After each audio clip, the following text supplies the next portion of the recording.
connaissez toutes et tous Tamar Braxton. Je n'ai pas à vous la présenter car c'est la sœur de Tony Braxton, celle que l'on connaît tous, en tout cas que moi j'adore. J'ai écouté ses albums, je les ai tous achetés. Et Tamar Braxton est souvent au devant de la scène avec sa famille, mais c'est surtout elle qui est au devant de la scène car elle fait tout un tas de trucs, télé-réalité, voilà. Mais Tamar Braxton est aussi connue car elle fait partie de ces femmes noires qui ont la chance, si on peut appeler ça la chance, de plaire à plein d'hommes et surtout aux hommes noirs. En effet, Tamar Braxton a été mariée 2 fois à un Afro-Américain, un producteur, etc., qui avait la monnaie, un Nigérien, également fameuse, etc., et elle a eu des romans ci et là.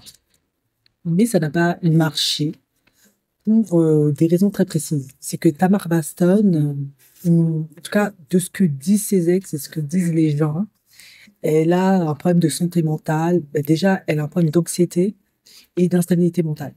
Et le Nigérien en question, lui, il a carrément dû demander une ordonnance de restriction. Je crois que c'est comme ça que ça s'appelle, contre elle, parce que ben, elle avait complètement pété les plombs et elle a carrément attenté à sa vie. Et c'est un schéma assez récurrent qui revient dans ses relations. Bon, forcément, Tamar s'est dit, c'est pas elle le problème. Donc, elle s'est dit, ben, c'est les hommes. Et je vais mettre avec Hawaii. Heureusement pour elle, elle a rencontré un homme que vous voyez sur les images, cet homme-là, qui est avocat.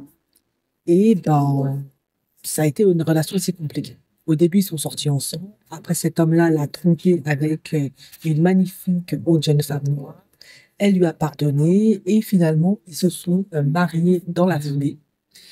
Et ils ont divorcé quelques mois après. En effet, son mariage avec Jeremy Robinson n'a pas tenu.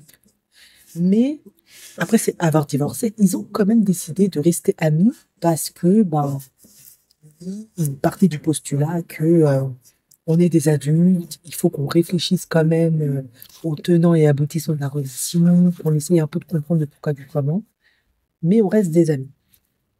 Ça faisait 6 mois qu'ils étaient séparés, chacun faisait sa vie de son côté, de temps en temps je pense qu'ils s'appelaient, lorsque Tamar fait une sortie, encore une fois, parce que Tamar adore raconter et documenter sa vie sur les réseaux sociaux, c'est pas la seule, vous allez me dire, et elle montre à tout le monde une notification qu'elle a reçue sur son téléphone de 1000 et quelques dollars.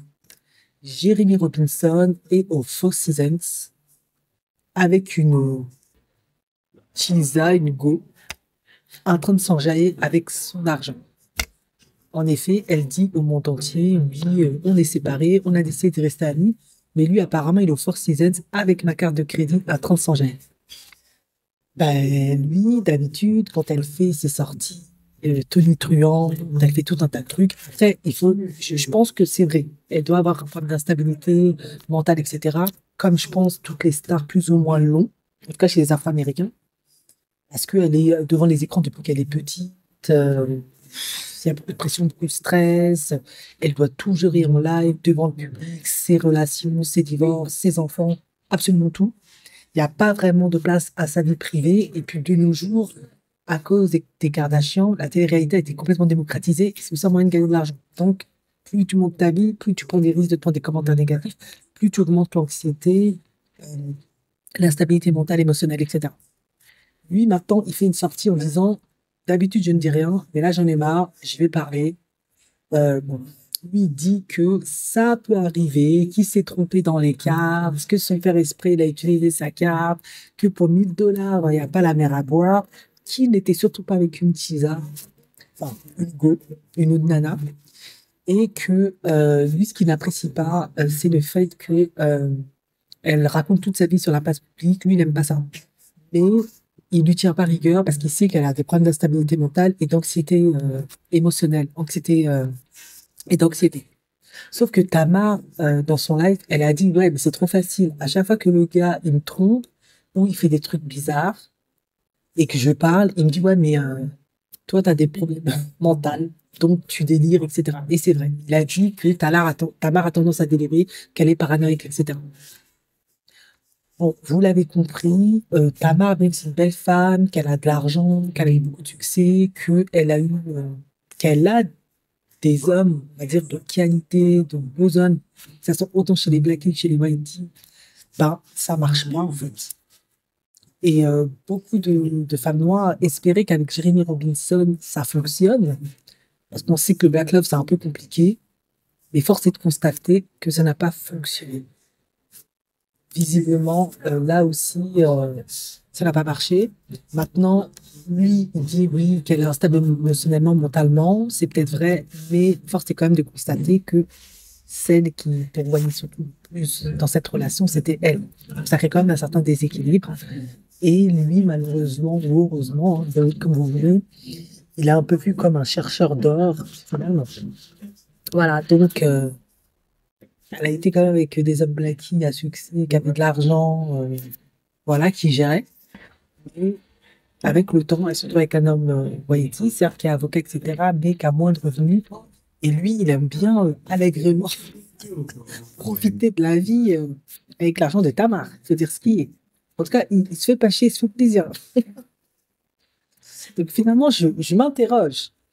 Est-ce que les hommes whitey, bon, je sais qu'il y en a qui sont pas sérieux, infidèles, ça reste des hommes. Mais est-ce que ça, le fait de rentrer dans la communauté noire, de voir un peu comment fonctionnent les relations afro, ça les inspire tellement qu'ils commencent eux-mêmes à adopter les mêmes comportements que les blackies, ou ils étaient déjà comme ça à la base? Reste à savoir. Parce que c'est quand même inquiétant. En tout cas, ce qu'il faut comprendre et voir, c'est que pour moi, le dénominateur commun, c'est Tamar. En effet, il t'a trompé avec une femme noire, une magnifique femme noire que vous voyez sur l'image. Tu l'as pardonné, t'as quand même convolé en noces avec lui. Maintenant, ça n'a pas marché parce que toi, t'es instable émotionnellement, etc. Il a toujours ta carte de crédit parce que malgré que vous êtes séparés depuis 6 mois, ben, visiblement, t'as pas récupéré tes cartes, etc. Vous n'avez pas clairement défini les termes et les tenants aboutissants de votre amitié. Et puis maintenant, il va songer avec une autre femme.